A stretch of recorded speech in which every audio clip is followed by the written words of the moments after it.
চলুন আজ শিখে নিই চমৎকার একটি রেসিপি, ডিমের রসগোল্লা। ফার্স্টে নিয়ে নিন 2টো ডিম আর একটা আলু। ডিম আর আলুগুলোকে ফুটন্ত জলে সিদ্ধ করে নিন। সিদ্ধ করার পর এগুলোকে ভালো করে গ্রেট করে নিন। গ্রেট হয়ে গেলে এতে অ্যাড করুন পেঁয়াজ কুচি, লঙ্কা কুচি, আদা কুচি, রসুন কুচি, সব কিছু যাতে ছোটো ছোটো টুকরো হয়। এরপরে অ্যাড করুন নুন, হলুদ, লবণ, জিরে, রান্নাঘরে যা যাবতীয় গুঁড়ো মশলা আছে।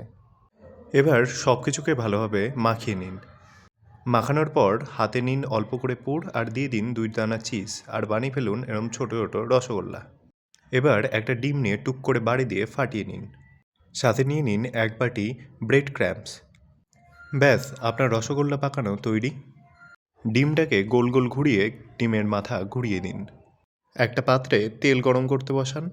ব্যাস, এবার পাকানো রসগোল্লাকে ধরুন, ডিমের ভেতরে ঘোরান, ব্রেড ক্র্যাম্পসে ঘোরান আর ছেড়ে দিন মিডিয়াম ফ্লেমে তেলের ওপর।